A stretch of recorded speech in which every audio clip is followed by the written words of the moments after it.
পয়গম্বর ইউনূস আলাইহিস সালাতু ওয়াস সালাম আমাদের দারে দারে দারে মানুষের কাছে কাছে গিয়া কালেমা দাওয়াত দিল, একত্ববাদী খোদার দাওয়াত দিল।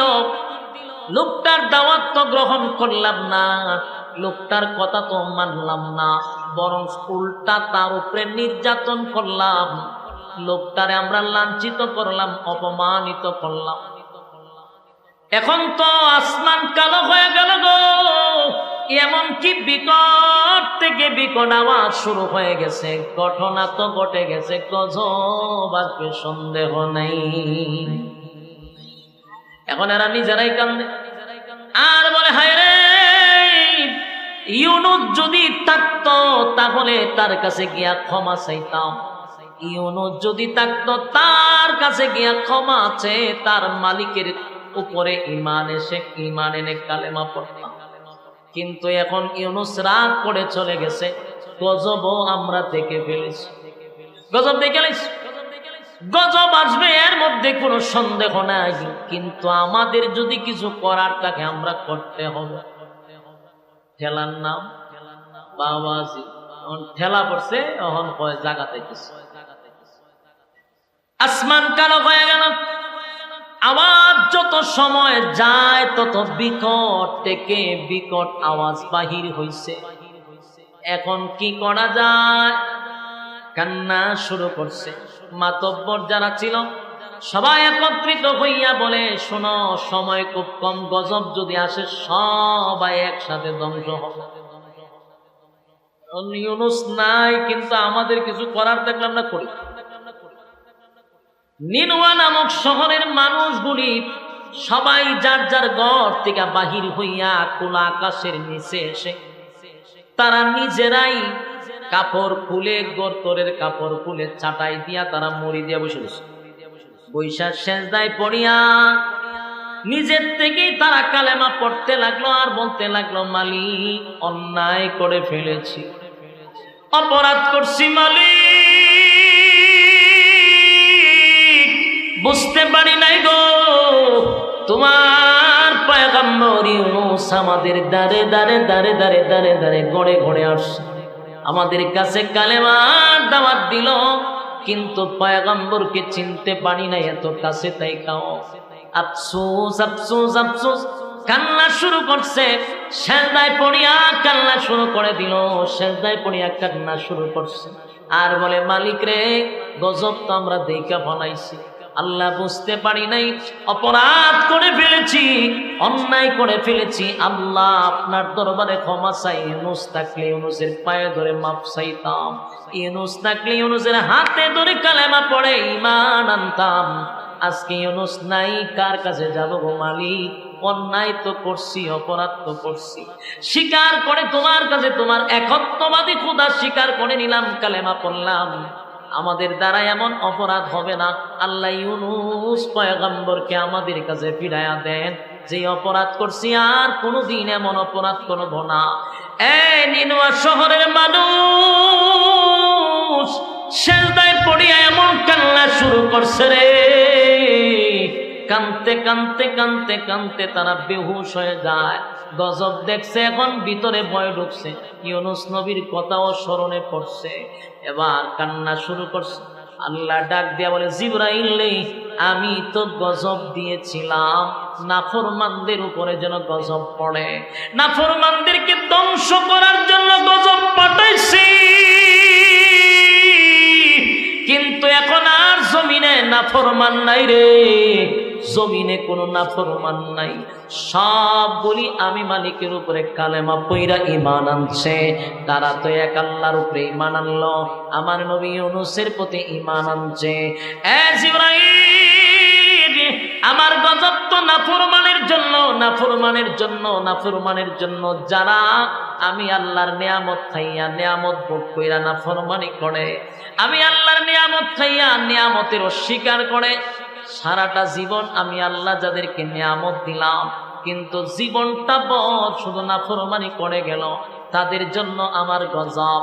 কিন্তু এখন দেখি জমিনে কোনো নাফরমান নাই, সব ঈমানদার আল্লাহওয়ালা হয়ে গেছে। জিবরাইল গজব উঠায় আনে, গজব উঠতে শুরু হইল। এখন দেখা যায় কিছুক্ষণ পরে আকাশ পরিবর্তন হয়ে গেল, আকাশটা যেন একদম পরিষ্কার হয়ে গেছে। শুধু তাই না, বিকট থেকে বিকট যে আওয়াজগুলি হচ্ছিল সেগুলো বন্ধ হয়ে গেছে। সুবহানাল্লাহ। আরো জোরে বল আল্লাহু আকবার। আরো জোরে বল আল্লাহু আকবার। ইমানের আওয়াজ দিয়ে বল আল্লাহু আকবার। ইমানদারের তওবা আল্লাহ কবুল করছে। ইমানদারের তওবা মালিক কবুল করলো, ইমানদারের ঈমান আল্লাহ গ্রহণ করলো। গজব উঠায়া নিল, গজব উঠায়া নিল, আওয়াজ বন্ধ হয়ে গেল। এবার ঘটনা ঘটছে কি, ইউনূস আলাইহিস সালাতু ওয়াস সালাম তো এলাকার মধ্যে নাই। উনি তার স্ত্রী এবং ছেলে দুইটা লইয়া এলাকা ছেড়ে দূর, বহু দূর চলে গেছে। ইউনূস নবী এক জায়গায় গিয়ে অবস্থান করলো। দেশ ছাড়ে নাই, দেশের ভিতরে আছে, অন্য ডিস্ট্রিক্টে চলে গেছে। হঠাৎ করে কিছুদিন পরে নিনুয়া নামক শহরের একজন মানুষ ইউনূস নবীর সঙ্গে সাক্ষাৎ হয়েছে। ওই লোকটা ডাক দিয়ে বলে, ইউনূস, তুমি না আমাদেরকে বলেছিলা যে আমাদেরকে তোমার মালিক গজব দিয়া ধ্বংস করে দিবে? বলে হ। বলে আমি তো নিনুয়া নামক শহর থেকে তোমার কাছে আসলাম, কোথায় কোনো গজব তো পড়লো না, কেউ তো মারাও গেল না, কোনো ক্ষতি হইল না। তুমি বললা কি, বাস্তবে হইল কি? মনোযোগ দিয়ে বুঝে নিয়ে একটা ফেস লাগাইছে। নবীর কাছে গিয়া বলি, ইউনূস, কেন তুমি আমাদেরকে এমন ভাবে আমাদের সঙ্গে প্রতারণা করলাম? সবার সামনে বললাম যে গজব আসবে, আমরা ধ্বংস হয়ে যাব। নিনুয়া নামক শহর ক্রস করে তোমার কাছে আসলাম, ওই আমি তো কোথাও গজবের চিহ্ন পাইলাম না, কোনো মানুষ মরতেও দেখলাম না, কেউ অসুস্থ হইতেও দেখলাম না। ঘটনা কি? ইউনূস নবী বারবার জিজ্ঞাসা, ঘটনা কি সত্য? বলে হ। তুমি কি শহর থেকে আসছো? বলে হ। ইউনূস নবী বলছে টেনশন। কিন্তু হে কত বড় বাট্টা, একবার কয় না যে এই শহরের মানুষ কালেমা পড়ছে, এই কথা কিন্তু কইছে না। এই কথা কইলে তো ইউনূস নবী বুঝতো, কিন্তু হ্যাঁ কইছে আমি শহর থেকে আইছি, কই একটা মানুষ মরল না, অসুস্থ হইল না, ধ্বংস হইল। ইউনূস নবী পড়ছে মহা টেনশন।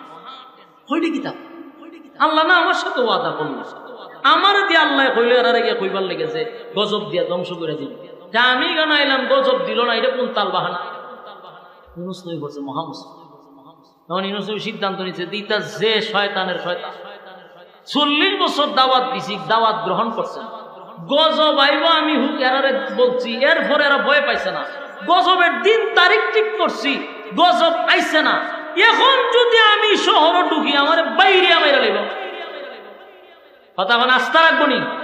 ইউনূস নবীর ধারণা হইল, যেই জাতি দাওয়াত দিতে গিয়ে মার খাইছি, যেই জাতিরে গজবের কথা শোনানোর পরে মার খাইছি, আর এখন তো দিন তারিখ ঠিক করে দিয়েছি, তারিখও শেষ, দিনও শেষ, গজব যেহেতু আসছে না, আমি যদি আবার যাই তেনার আমার বাইরে মেরে লিব, আমার এখন আর জীবিত থাকতে দিবে না। ওই ইউনূস নবী নিজে নিজে সিদ্ধান্ত পাল্টাইছে। কি পাল্টাইছে? এজন্য আল্লাহ বলেন, ওয়াজান্নুন, মাসওয়ালার ঘটনা বলতেছি, তোমরা তা মনোযোগ দিয়া শোনো। মনোযোগ দিয়ে আপনারাও শুনেন, এখনো কিন্তু মাসওয়ালার ঘটনা পরিপূর্ণভাবে আসি নাই, মনোযোগ দিয়া শুনেন। ওয়াজান্নুন, মাসওয়ালার ঘটনা বলতেছি, তোমরা তা মনোযোগ দিয়া শোনো। ইউনূস নবী মনে মনে মনে মনে মনে মনে সিদ্ধান্ত নিছে, এই দেশেই আমি থাকবো না। এটা কি আল্লাহর সিদ্ধান্ত না ইউনূস নবীর সিদ্ধান্ত? নিজে নিজে সিদ্ধান্ত নিছে, হয় আমি আর দেশেই থাকতাম না, আমি দেশ ছেড়ে বিদেশে চলে যাব। যেই জাতি গজব তারিখ ঠিক করার পর গজব করছে না, এটি যদি আমি যাই বাইরে আমার লেবো আমার, সুতরাং এদের কাছে না গিয়া আমি দেশ ছেড়ে দিব। এই যে সিদ্ধান্তটা নিছি, এটা কিন্তু আল্লাহর পক্ষ থেকে না, ব্যক্তিগত। ব্যক্তিগত সিদ্ধান্ত নেওয়ার কারণে আল্লাহর কাছে এটা পছন্দ হয় নাই। উনি কোনো গুনাহ করে নাই, কিন্তু আল্লাহর কাছে এটা পছন্দ হয়েছে। গুনাহ এক জিনিস আর পছন্দ অপছন্দ আরেক জিনিস, শেষ লাগাইয়েন না। পয়গম্বর সিদ্ধান্ত নেওয়ার কারণে আল্লাহ এই ব্যাপারটা পছন্দ করছে, কারণ উনি তো পয়গম্বর, ওনার উচিত ছিল ওহী আসা পর্যন্ত উনি ধৈর্য ধারণ করা। অবশ্যই আল্লাহ জিবরাইল পাঠাই, ওনার কাছে ওহী আসবে, আল্লাহ যে সিদ্ধান্ত নেয় এটার উপরে উনি অটল থাকার কথা। কিন্তু ব্যক্তিগত সিদ্ধান্ত নিছে দেশ ছেড়ে বিদেশ যাবো, যেই কইছে দেশ ছেড়ে বিদেশ যাবো, সিদ্ধান্ত যেমন উনি রেডি। উনার স্ত্রী এবং 2 সন্তান লইয়া উনি দেশ ছেড়ে বিদেশে যাবে। উনি মনে করছে আমার এই সিদ্ধান্তে আল্লাহ বেজার হবে না, কিন্তু আল্লাহর যে পছন্দ না হওয়ার কারণে আল্লাহ ওনারে পাকড়াও করছে। আল্লাহ কি ছেড়ে দিছেনি? আল্লাহ ইউনূস নবীরে ছাড়ছে না। যেহেতু আমার সিদ্ধান্ত ছাড়া ব্যক্তিগত সিদ্ধান্তে গেছেন, আমি আপনাকে ছেড়ে দিব না, পাকড়াও করছে আল্লাহ। যখন ওনার স্ত্রী সন্তান নিয়ে দেশ ছেড়ে বিদেশ যাবে, রাস্তার মধ্যে সর্বপ্রথম কিছু বকাটে মানুষ, কিছু চরিত্র খারাপ লোক, এদের একজন লিডার, এই লোক কিছু লোক রাখছে রাস্তার মুড়ে মুড়ে, পয়েন্টে পয়েন্টে, যে সুন্দরী রূপসী কোনো মাইয়া ফান গেলে এদিকে দইরা আমার কাছে নিয়ে আইবি, এদিকে সুজা বাংলা হয় লুচ্চা।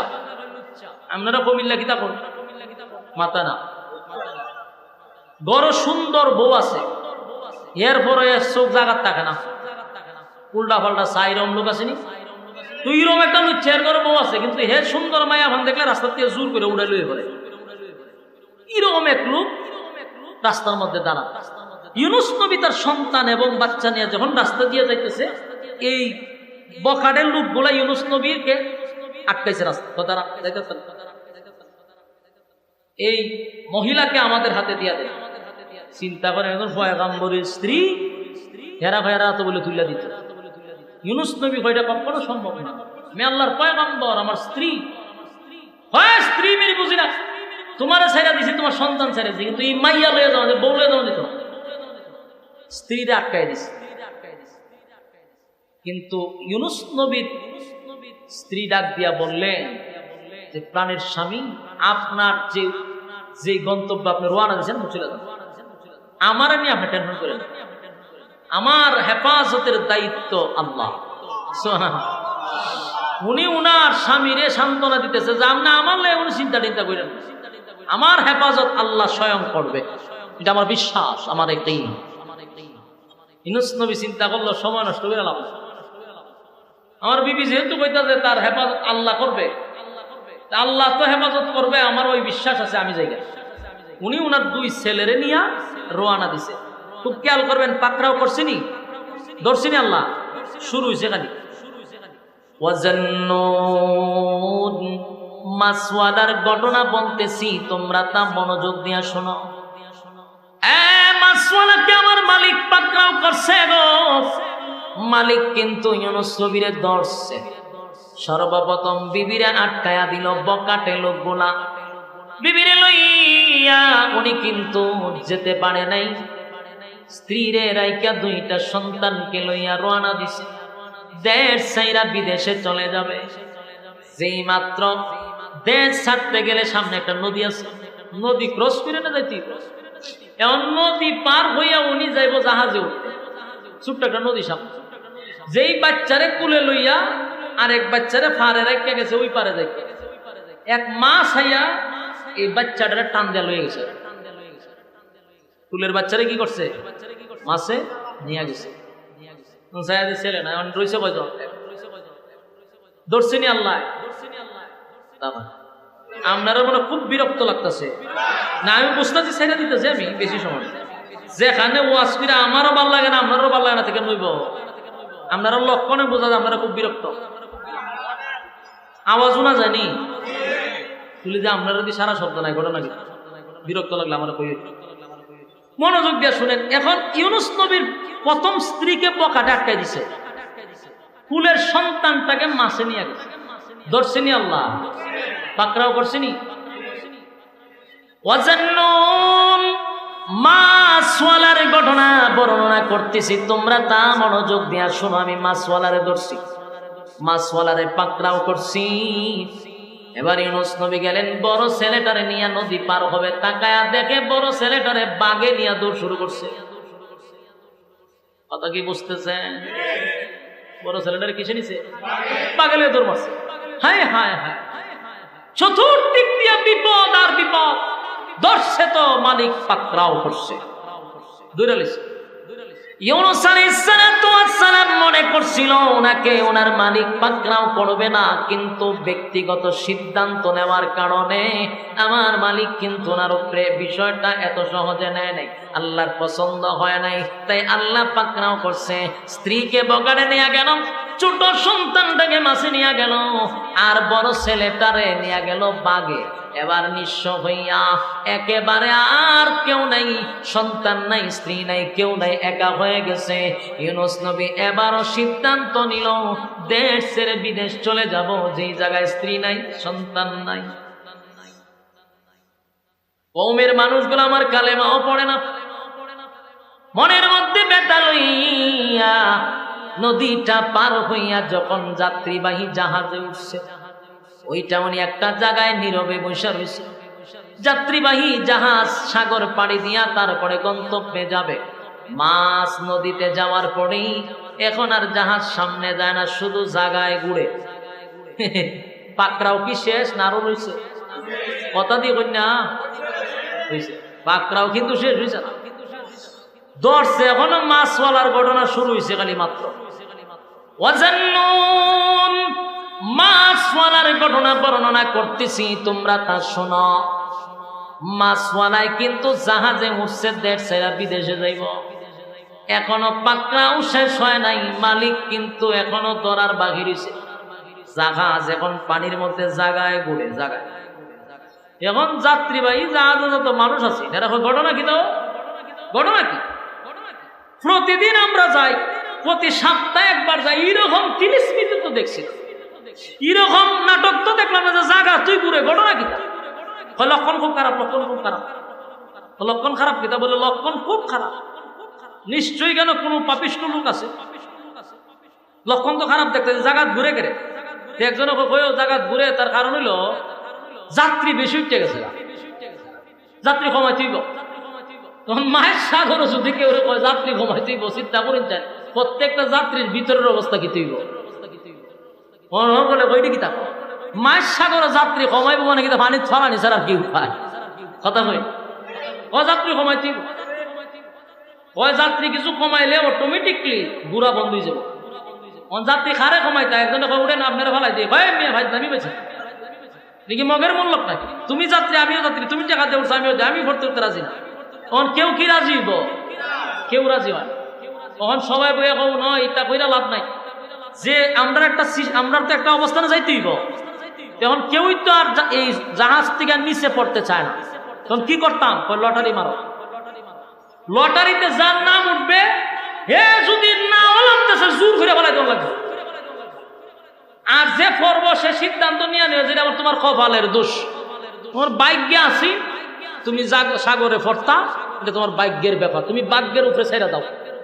লটারির যার নাম উঠবো সে নিজে নিজে সিদ্ধান্ত নেবে যেটা আমার ভাগ্য, খিদা করবো আমার কপালের দোষ, কপালের দোষ, নসিবের দোষ, আমার এখন সাগরে জাপ দিতেই।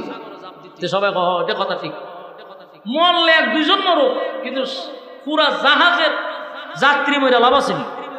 মরলে দুই একজন মরুক, লটারির যার নাম উঠে ফেলাই দাও, এরপরে যদি জাহাজ চলে অসুবিধা নাই। সবাই আবার এই সিদ্ধান্ত একমত এসে সবাই ইয়ানপসি করতো যে খান নাম উঠে হেউতিছে। সবাই বইয়া লটারির টান দিচ্ছে।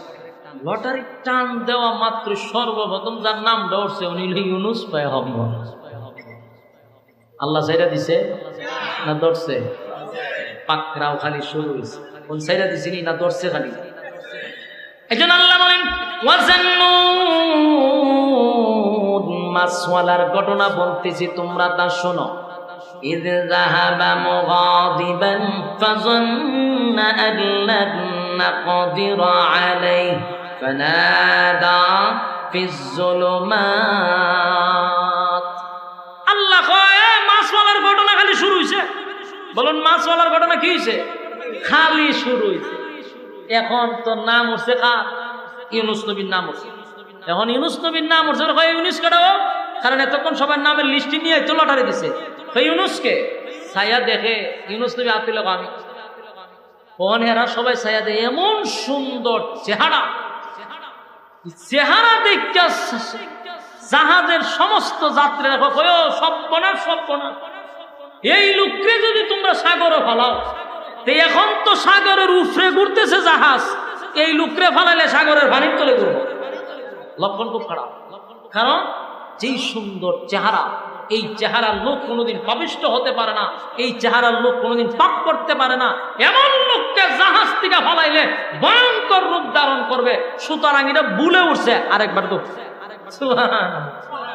চিন্তা করে। নবীর চেহারা তো যেই সময় যেই নবী আসতো তখন ওই জামানায় নবীর চেয়ে সুন্দর আর কেউ থাকতো না। আসেনি আপনার এলাকা? সুবহানাল্লাহ, আল্লাহ আল্লাহ আল্লাহ। আপনারা সুবহানাল্লাহ কোন সময় এটাই আমি তো গায়ে পাইছি না এখন পর্যন্ত। এখন দেখেন এরা নবীর নাম ওঠার পরেও বলছে কি যে না না ভুল হয়েছে, আরেকবার দিচ্ছে লটারি তাই উঠছে আবার ইউনুস নবীর নাম। দুইবারের মাঝে কার নাম উঠছে? এরা চাই হুজুর কিতা ঘটনা কি, আবার দিয়ে আপনার নামই আছে, আবারও মানছে কয় এটাও ভুলই আছে।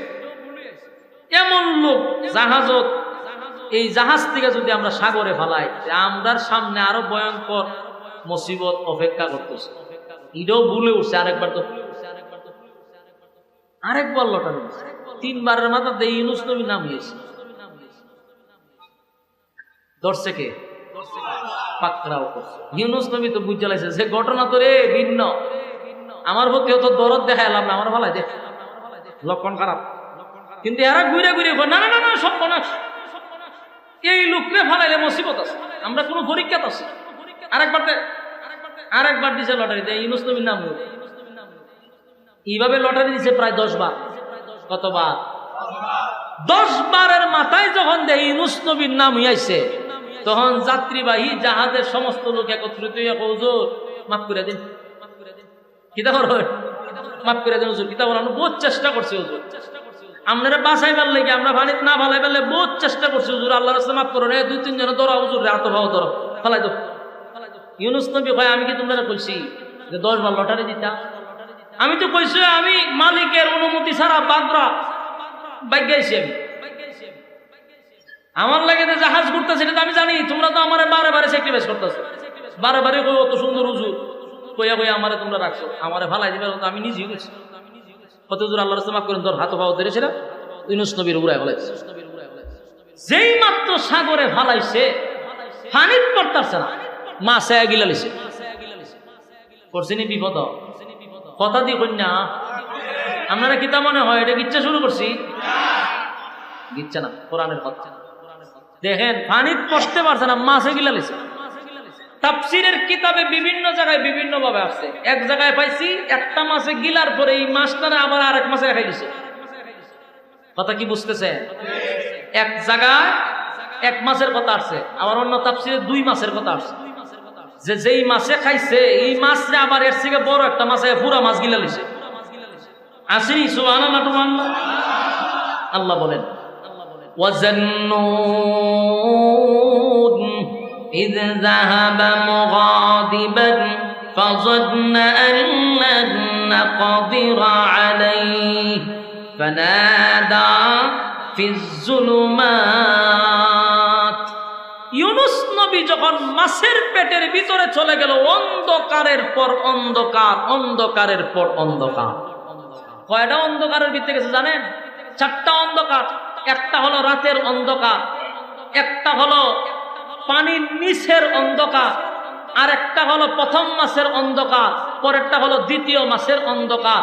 4টা অন্ধকারের ভিতরে ইউনুস নবী চলে গেছে। মাছে যখন ইউনুস নবীরে গিলছে, আল্লাহ সাথে সাথে মাছরে অর্ডার দিছে, রে পয়গম্বর রে গিলছস, গিলার জন্য তোরে অনুমতি দিছি, কিন্তু হজম করার অনুমতি নাই। সুবহানাল্লাহ কি বাড়ি দিয়ে বলবে? গিলার অনুমতি আছে কিন্তু হজম করার অনুমতি না। আল্লাহ হজম শক্তি নষ্ট করে দিছে মাছের, মাছ আর হজম করতে পারবে না। ইউনুস নবী একবার অন্ধকারের ভিতরে চলে গেছে, গিয়া অন্ধকারের ভিতরে গিয়া পড়ছে মুসিবত, বুঝতে পারছে নিজের ভিতরে একটা লারা মারছে যে ঘটনা তো আমি নিজে ঘটাইছি, আমি যে দেশ ছেড়ে বিদেশে সেটা তো আল্লাহর হুকুমে না, নিজের ব্যক্তিগত সিদ্ধান্তে আছি। এটা আল্লাহর কাছে পছন্দ হয়েছে না, আমার ধরে নিয়েছে। বুঝতে পারছে কিনা? এই জন্য আল্লাহ বলে ইউনূস নবী যখন এটার ভিতরে ঢুকছে, ঢুকার পরে নিজের প্রতি নিজেই অনুতপ্ত হয়েছে আর বলতেছে যে আমি অপরাধ করছি। আমি কি করছি? অপরাধ কি করছে? শিকা তুলে ধরেন। وَظَنُّونَ إِذْ ذَهَبَ مُغَاضِبًا فَظَنَّ أَن لَّن نَّقْدِرَ عَلَيْهِ فَنَادَىٰ فِي الظُّلُمَاتِ أَن لَّا إِلَٰهَ إِلَّا أَنتَ سُبْحَانَكَ إِنِّي كُنتُ مِنَ الظَّالِمِينَ। পড়েন লা ইলাহা।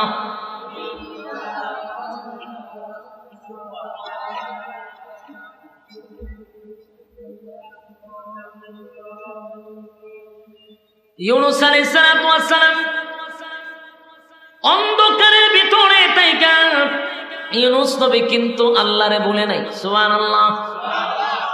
আল্লাহ রাব্বুল আলামিন বলেন ওয়াজান্নুন, মাছওয়ালার ঘটনা বলতেছি, তোমরা তা শোনো। মাছওয়ালায় কি ঘটনা ঘটাইছে তোমরা তা শোনো। মাছের পেটের ভিতরে ঢুইকা নিজের প্রতি নিজেই অনুতপ্ত হইল আর বলতে লাগলো, মালিক আপনি ছাড়া কোনো মাবুদ নাই, আপনি ছাড়া কোনো ইলাহ নাই। সুবহানাল্লাহ। ইউনূস নবী বলতে লাগলো, লা ইলাহা ইল্লা আনতাস সুবহানাকা ইন্নী কুনতু মিনাল যালিমিন। সুবহানাল্লাহ। যুবক ভাইরা, প্রতিটা কথা দিলের কান লাগায় শুনেন। ওয়াজান্নুন, আল্লাহ বলেন মাছওয়ালার ঘটনা বলতেছি, তোমরা তা শোনো। কি ঘটনাটা ঘটায়া দিল গো? মাছওয়ালা কি ঘটনা ঘটাইল? মাছের পেটের ভিতরে গিয়া ইউনূস নবী বুঝতে পারলাম আমি অপরাধ করছি, অন্যায় করছি। নিজের প্রতি নিজে লজ্জিত হইয়া বলতে লাগলো, লা ইলাহা ইল্লা আনতা সুবহানাকা ইন্নী কুনতু মিনাজ জালিমিন। সর্বপ্রথম বললেন, মালিক আপনি ছাড়া কোনো মাবুদ নাই, আপনি ছাড়া কোনো ইলাহ নাই। আল্লাহর দরবারে যখন উনি বললেন আপনি ছাড়া কোনো মাবুদ নাই, আপনি ছাড়া কোনো ইলাহ নাই, লা ইলাহা ইল্লা আনতা সুবহানাকা, সুবহান শব্দ দিয়ে আল্লাহর পবিত্রতা বর্ণনা করছে আর বলতেছে আপনি পবিত্র। আমি হইলাম ইন্নী কুনতু মিনাজ জালিমিন, আমি জালেমদের অন্তর্ভুক্ত হয়ে গেছি। আপনি হলেন পবিত্র, আমি জালেমদের অন্তর্ভুক্ত। আল্লাহ আমি অপরাধ করছি, অন্যায় করছি, বুঝতে পারি নাই, আপনার অনুমতি ছাড়াই তো আমি সিদ্ধান্ত নিছি গো মালিক, অন্যায় করে ফেলেছি। আল্লাহর শরণাপন্ন হয়ে গেল, সাথে সাথে মালিকের শরণাপন্ন হয়েছে। আমি জানতে চাই, বলুন তো দেখি ইউনূস নবী বিপদে পইরা কারে ডাকছে? হ্যাঁ, কারে ডাকছে? আরো জোরে। এখান থেকে আমাদের শিখার আছে। আমাদের কি আছে? ইউনূস আলাইহিস সালাতু ওয়াস সালাম, ইউনূস আলাইহিস সালাতু ওয়াস সালাম বিপদে পইড়া, মুসিবতের মধ্যে পইড়া সর্বপ্রথম শরণাপন্ন হইল মালিকের। এখান থেকে আমাদের শিখার আছে, আমাদের জানার আছে। আমরা যদি মুসিবতে পড়ি সর্বপ্রথম শরণাপন্ন হব কার? যুবক বাড়া, মুসিবতের মধ্যে পড়ে গেলে সর্বপ্রথম শরণাপন্ন হব আল্লাহ, মালিকের শরণাপন্ন হব। ইউনূস আলাইহিস সালাতু ওয়াস সালাম কিন্তু মুসিবতের মধ্যে পড়া সর্বপ্রথম আল্লাহর শরণাপন্ন হইল, মালিকের শরণাপন্ন হইছে। আর আমরা মুসিবতে পড়লে সর্বপ্রথম মুসিবতে পড়লে ডাকবে বাবারে, বাবারে ডাক দেয়া হয়। যদি উদ্ধার হইতে পারি তাহলে আপনার দরবারে একটা গুরু আছে, গুরু পুরস্কার দিব বাবারে। বিপদ থেকে উদ্ধার হলে গুরু পুরস্কার দিব কারে? চিন্তা করেন খাসা কঞ্চিতে কয়টা বাড়ি দেওয়া যায়। বিপদে পয়া মুসিবতের মধ্যে পইরা ইউনূস পয়গম্বর ডাক দিল আল্লাহরে। আর আমাদের দেশের আধা পাগল গুলি ডাকে বাবারে। আবার হয় যদি উদ্ধার হইতে পারি বাবা তোমার জন্য গরু পুরস্কার, গরু না থাকলে কয় ছাগল পুরস্কার, ছাগল যদি না থাকে কয় কালা মুরগি পুরস্কার, ওই ফকিরের যদি মুরগ না থাকে কয় 4টা ডিম পুরস্কার।